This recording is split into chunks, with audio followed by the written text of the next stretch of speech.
Dear students, Assalamu alaikum. Today's topic is negligence. What is the meaning of negligence? Laparwahi, careless. Let's see how we make the sentences using it.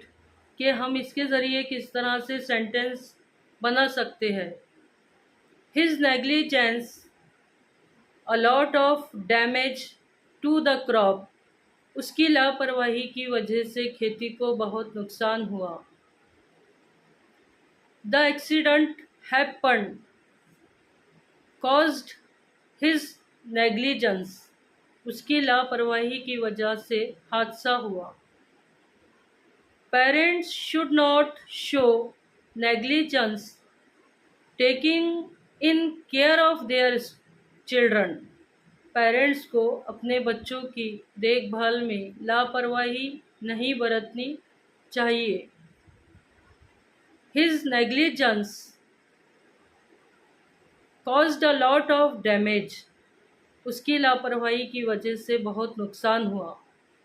So we can make sentences using it. Thank you.